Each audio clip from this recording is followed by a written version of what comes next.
Hello, good morning everyone. Family peoples ব্লগে তোমাদের অনেক অনেক স্বাগত জানাই। আজকে শুভ মহালয়া, তো মহালয়া শুভেচ্ছা সকলকে আমি জানাই। আর এখন বাজে 7:15। তো আজকে গুড়িয়ার স্কুলে তো ছুটি, গুড়িয়ার বাবা ডিউটি যাবে, আর ইয়ার তো এখন আর ইয়ে নেই, তো আসানসোল যাওয়া নেই। তো সেই জন্য চলো দেখি, রান্না বাড়ার তাড়া তো আছেই, কারণ 8টার মধ্যে বেরোতেই হবে গুড়িয়ার বাবাকে। তো এখন চা বসানো হয়েছে, চাটা এখন খাবো। তো রিয়া বলছে মা আমিও চা খাবো, কারণ আজকে রুটি হবে না, আজকে মুড়ি খাওয়ার প্ল্যান আছে, আলু সিদ্ধ দিয়ে মুড়ি খাবো। তো সেই জন্য আলু সেদ্ধ টেদ্ধ করা হচ্ছে। আর এদিকে আজকে রান্নার অনেক তরকারি রয়েছে কালকে, তো দেখি চলো আজকে রান্নাঘরেই আগে যাই। চলো, এই যে হয়েছে, এই যে আলু সেদ্ধ করা হয়ে গেছে, পটল ভাজা, এই যে আরও পটল ভাজা হচ্ছে, আলু পোস্ত, আর কলাইয়ের ডাল হবে এখনো হয়নি, আর ট্যাংরা মাছ হবে ওই কাঁচের প্লেট দিয়ে। এই যে ফুল গাছটা দেখছো, এটা এটা এখন ঝাড়াঝাড়ি করছি। তো আজকে মহালয়ার দিনেও কাজের শেষ নেই, দেখতেই পাচ্ছ, এগুলো করতেই হচ্ছে, কিছু করার নেই এখন। এগুলো করার পরে আজকে প্রতিমা আসবে, সিঁড়িটা ধোয়ার কথা বলেছে, এখন জানি না কি করবে ও, এখন জানি না। আজকে তো আবার মহালয়ার দিন, আবার একটু মেঘলা ওয়েদার থাকেই মহালয়াতে, তো সেই জন্য রোদ সেরকম তো ওঠেনি, কি করবে এখন। আসলে উপর থেকে নিচ অবধি ধোয়া একটা প্রবলেম, আমাদের মাঝখানে যে বেঞ্চটা আছে সিঁড়ির কাছে, তো সেখানে ওইটা খুব মানে এতটাই মানে ওটা মানে ইয়ে হয়ে আছে, গ্যাঞ্জাম হয়ে আছে, যে ওটা মানে পরিষ্কার করা খুব মুশকিল। তো আজকে দেখি কি হয় না হয়, আমি এখন এইসব কাজগুলো সেরে নিই, তারপরে ভাবছি পুজোটা করে নেব। আর টুকটাক কাজ এখনও বাকি আছে, তো সেগুলোও করতে হবে। তা এবারে মনে হচ্ছে কাজ আর শেষ হবে না, পুজো চলে এলো, পুজো লেগে গেল, এখনও পর্যন্ত কাজ আর শেষ হবে না। তো চলো তাহলে দেখি, তাহলে এইসব কাজগুলো করি। এখন বাজে কত, এখন বাজে 8:40 বেজেই গেল। চলো দেখি, এখনও গুড়িয়া ঘুমাচ্ছে, গুড়িয়া উঠুক। আজকে আর রুটির কোনো ব্যাপার নেই, আজকে হচ্ছে মুড়ি খাওয়া। তো মেয়েরাও ভালোবাসে একটু মেখে টেকে দিলে, আলু সিদ্ধ দিয়ে, টমেটো দিয়ে, তারপরে ছোলা ভিজে আর শসা পেঁয়াজ এসব দিয়ে ওরা খেতে ভালোবাসে, একটু মেখে দিতে হয়। আর আমার তো ভালোই লাগে মুড়ি খেতে, তো আজকে ওইটাই হবে। গুড়িয়ার বাবাকে পাউরুটি দিয়ে দিলাম, ও চলে গেছে অনেকক্ষণ আগে, ও ডিউটি চলে গেছে, 8টার মধ্যে বেরিয়ে গেছে। তো চলো আমি তাহলে এই কাজগুলো সেরে নিই। এদিকে দেখো ক্যান্ডি এখানে ঘুমাচ্ছে, তো ও এখানে ডাইনিংয়েই ঘুমাচ্ছিল, তো ফ্যানটা ওখানে অফ করলাম, আমি এখন নিয়ে এলাম ওকে, কারণ আমিও একটু রেস্ট নেবো সেই জন্য। আজকে সকাল থেকে এত ব্যস্ততায় যে সত্যি কথা আজকে মানে একদমই মানে ব্লগ করার মানে সময়ই পাচ্ছি না। আর তার উপরে ক্যান্ডি এত বেশি বিরক্ত করছে, এত জ্বালাচ্ছে যে কিছু বলার নেই। আজকে এক ফোঁটাও ঘুমায়নি, সকাল থেকে একটুকু ঘুম নেই চোখে। অন্যদিন ঘুমায়, প্রতিমা আসে, প্রতিমা চলে যাওয়ার পর ও 12:30 পর্যন্ত ঘুমায়, তো আমি তখন কাজ বাজও করতে পারি। আজকে এত জ্বালিয়েছে যে কিছু করতে দেয়নি। ওই ঘরে কাঠের যে আলমারিটা আছে সেটা গোছালাম, জামা কাপড়গুলো গোছালাম, সব কিছু যেগুলো যেগুলো মানে দেবার ছিল সেগুলো সেগুলো সব বার করে রাখলাম, যেগুলো যেগুলো আর করবে না মেয়েরা। তো এই সব করতেও তাও একটা তাক গোছাতে গোছাতেই 1.5 ঘন্টা সময় লেগে গেল, এমন অবস্থা। তো এইসব কাজ মানে করতে মনে হয় যেন কিছুই না, কিন্তু করতে করতেও মানে অনেকটাই সময় লাগে। আজকে মহালয়া, তো মহালয়া সত্যি কথা এখন পুজো পুজো মানে এবছরটা তো একদমই মনে হচ্ছে না পুজো পুজো রব বলে। তবে মহালয়ার দিন থেকে মানে আমরা যখন ছোট ছিলাম, ছোটোবেলাকার কিছু কথা মানে কি বলবো, স্মৃতি মানে কিছু থেকে যায়, যেগুলো তোমাদের সাথে একটু শেয়ার করি। ছোটোবেলাকার কিছু কথা ভুলতে পারি না, মানে এই মানে কিছু কিছু মুহূর্তের কথাগুলো, তো সেগুলো তোমাদের সাথে শেয়ার করছি। যখন আমি খুবই ছোট, তখন বোকারোতে যখন আমি ছিলাম, হয়তো ক্লাস 4-5 এরকম পড়ি, তখনকার কথা বলছি আমি। তো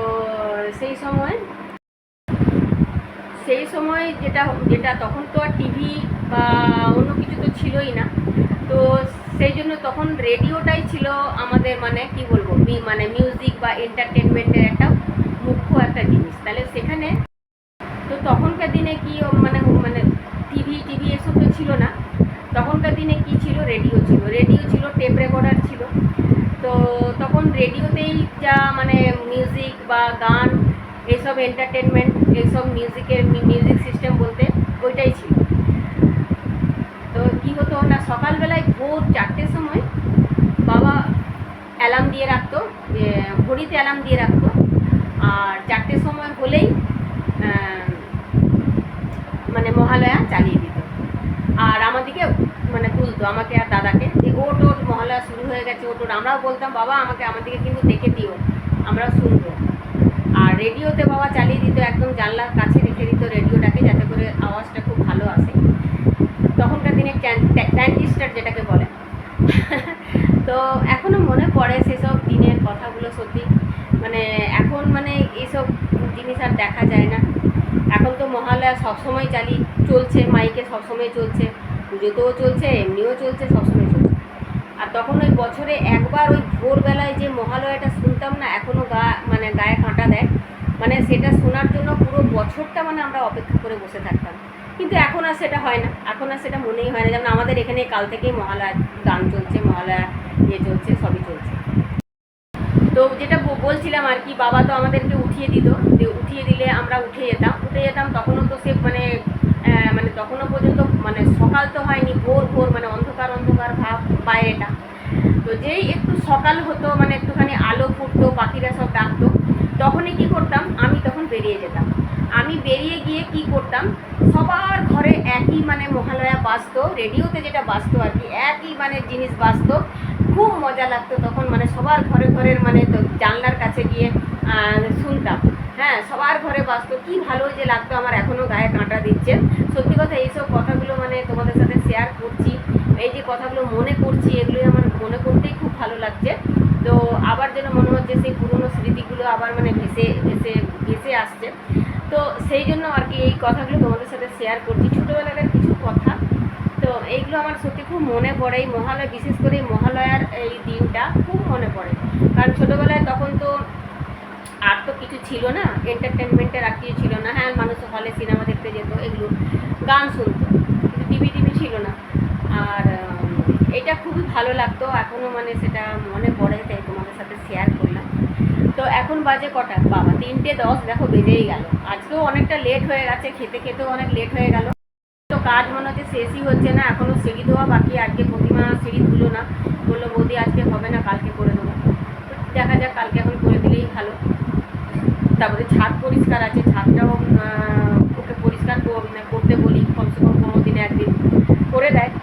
তো এবারে আসলে ওরও একটু চাপ হয়ে গেছে, কোনো বাড়ি এখন কাকিমার বাড়িরও কেউ যায়নি, মানে কেউ চলে গেলে, কোনো বাড়ি কেউ না থাকলে ওর একটা ঘরের সময়টা পায়, তখন সুবিধা হয়। কিন্তু এইবারে কেউ যায়নি এখন।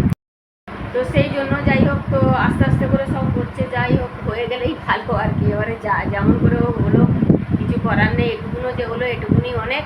কারণ আমি তো ভেবেছিলাম যে হয়তো কোনো কাজই এবারে হয়তো করতে পারবো না এই শরীরের জন্য, এর জন্য। তো যাই হোক, টুকটুক করে হলো সবই। গুড়িয়ার বাবা অনেক হেল্প করে দিয়েছে, কালকে ছুটির দিনে অনেকটা মানে কালকে ঘরে ছিল যেহেতু, অনেকটাই হেল্প করে দিয়েছে। চলো তাহলে আজকে এবার একটুখানি রেস্ট নিয়ে একটু রেস্ট না নিলে হবে না, সকাল থেকে প্রচুর খাটালি গেছে, আবার বিকেলবেলায় দেখা হবে। আজকে এই যে ক্যান্ডিকে ভ্যাকসিন দিতে যাচ্ছি, 6টা বেজে গেল, তাই এই যে কাজকে মানে এখন ভ্যাকসিন 2টো বাকি আছে, এটা হবে আরেকটা হবে, হলেই হয়ে যাবে।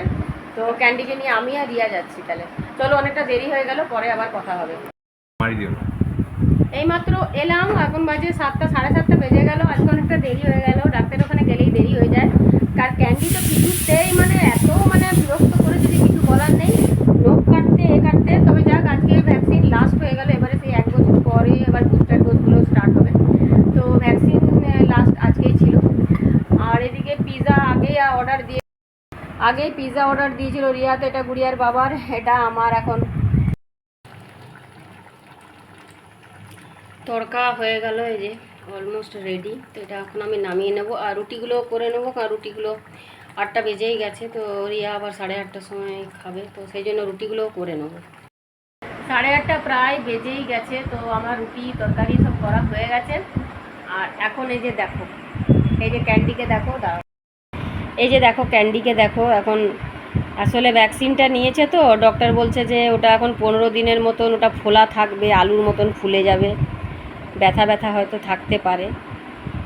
তো এই যে আমার এখন কোলের মধ্যে চলে এসছে, কোলে এখন ঘুমাচ্ছে এই যে। আর এবারে রিয়াকে খেতে দিতে হবে, রিয়াকে খেতে দেবো। ও তো 8:30 সময় খায়, তো বেজে পেরিয়ে গেছে 8:30। ওকে খেতে দেবো, তারপরে খাবো। আর ক্যান্ডিকেও খেতে দিতে হবে। ক্যান্ডির এখন ব্যথা হবে হয়তো একটুখানি, আজকে মানে ডোজটা একটু বেশিই ছিল সেই জন্য। তো চলো তাহলে ব্লগটা কিন্তু আজকে আমি এখানেই কিন্তু এন্ড করলাম। তোমাদের যদি ভালো লেগে থাকে অবশ্যই কিন্তু লাইক সাবস্ক্রাইব করতে একদম কিন্তু ভুলবে না। সবাই খুব খুব ভালো থেকো। আবার দেখা হচ্ছে নেক্সট ব্লগে, ততক্ষণের জন্য বাই।